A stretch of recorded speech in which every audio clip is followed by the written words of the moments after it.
Hello everyone, I'm Shotrik Pal from the Heritage Academy, and today we have a very prominent sports journalist, Mr. Pradeep Magazine, with us today. Mr. Pradeep Magazine is a cricket writer, a columnist, and the former sports editor of the Pioneer, the India Today e-paper, and the Hindustan Times.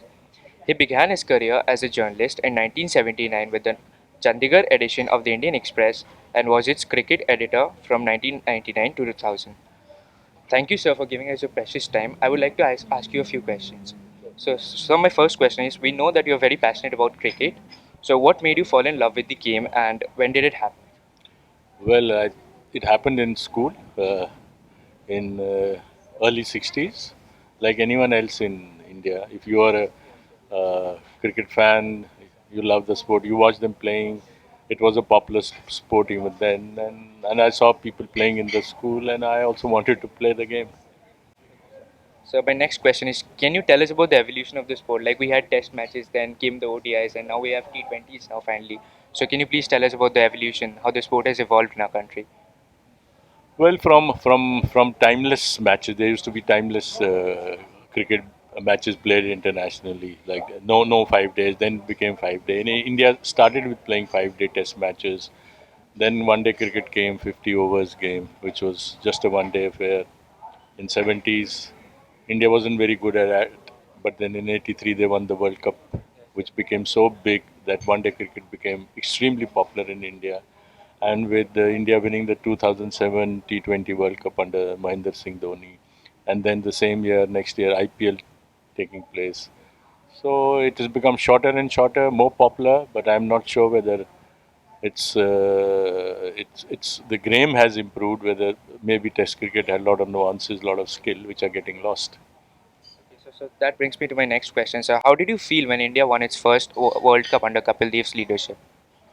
Well, it felt great. I belong to Chandigarh, where Kapil comes from. In fact, I watched the World Cup final on television with his coach Deshprem Azad in Chandigarh, and I have played a bit of inter-college cricket against him. So it felt great, and it felt great for like for any other Indian. It was for me also a great moment of joy and pride. So the COVID-19 pandemic has had a massive impact on the world. So how do you think has it impacted our game, the cricket game? Well, I think our team, because of its bench strength, it has impacted because of the bio bubble. People have to live in isolation. It might have affected them, but they have still performed wonderfully well. They have shown the resilience, the strength. So it must have affected them mentally, but on the field, they've still done very well. So the as we all know, the new IPL season starts today. So how do you think has IPL helped elevate the game in our country? Well, I think the biggest there are a lot of minus. I'm not a great fan of IPL, but it has helped in spreading the game to different areas, different people who are not interested in the technical virtuosity or intricacies of the game. IPL is a very shorter format, simpler format, where it's a ball and bat. You hit every ball is meant to be hit very short, 2.5 hours, 3 hours. Runs scored, chased. So more and more people are getting impacted, interested, and also I think in India IPL has helped in so vast numbers of youngsters coming into the limelight, and also since they interact, play with some of the best cricketers in the world in front of huge crowds. So it has taught them how to handle pressure and how to get used to international cricket. So we have heard a lot of criticism regarding IPL and that it is an entertainment league. So what are your views on this? Do you think that IPL is taking the game as in whole cricket to a different direction, or is it ruining the sport?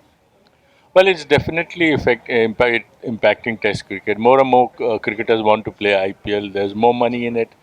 There is more attention, media attention in it. So as a result, there is shrinking space for Test cricket. If IPL spreads, and there are various leagues like IPL in various countries being played, a time may come where Test cricket there will be no space left for Test cricket, which, according to me, and even for players, if you ask them which is the most challenging, demanding format, they will say Test cricket. But since they make so much of money, the organizers, the board backs it. It may one day we might see no Test cricket being left. We're seeing that the BCCI is getting much more influential and powerful day by day. And can you please talk about the evolution of BCCI and what this means, what the evolution means for the future of our Indian cricket? Well, there was a time when India was powerless in international cricket. England and Australia, especially England, used to dominate all decision making. But post liberalization, television, live television, private channels coming into picture, giving huge money to the board for buying the rights for televising cricket in India. It's become Indian board has become rich, and since we have such a vast, huge number in India, most of the audience is 70-80% of the revenue of cricket comes from India. So India has become, it's reverse now. India, many countries feel that India is the bully of the game because it controls the revenues, and whoever they say controls the revenues controls the decision making. So it has impacted world cricket in the sense that India can now even get away with murder. So there are a lot of new leagues coming up and trying to compete against the IPL. So do you think this will change the course or interfere with the course of cricket, especially in our country? Well, India doesn't allow any Indian cricketer to play in any other league, which I think which is not a fair decision, because if other cricketers, their boards allow them to play in IPL, IPL itself is a domestic league for India, like Big Bash is in Australia, where all other countries send their players to play in other leagues, but India refuses to do that. That is where their money, muscle power comes in, and because of the boards are afraid of annoying India, players are afraid of if they annoy India, they may not get good contracts here. So India can get away with not letting its players play in other leagues, but I'm not sure whether it can last for long. So India is a land of cultural diversity. So how do you see that this cultural diversity has reflected in the game? Cultural diversity in the sense that yes, different people of different religions play for India, Muslims, Sikhs, Hindus. The game has spread into villages.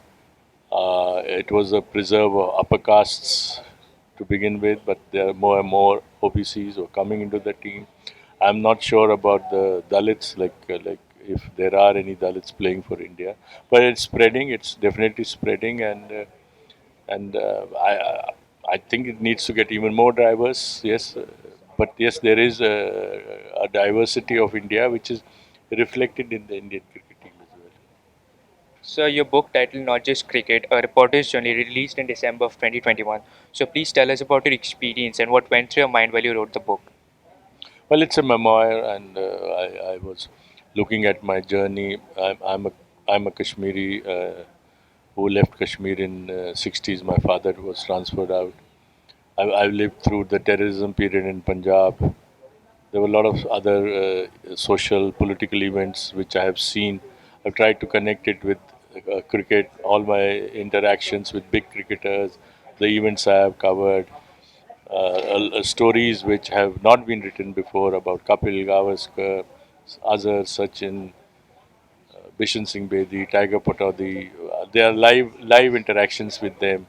Ganguly, there's a lot of Calcutta in there. There's a lot of Ganguly, Dravid, Greg Chappell in it. So that's the attempt I made to connect this thread of personal and this larger cricketing journey which I, as a journalist, done. So that's all we have for today. Thank you for giving us your precious time. It was a pleasure talking to you, sir. Pleasure giving you answers. Thank you. Yes, thank you, sir.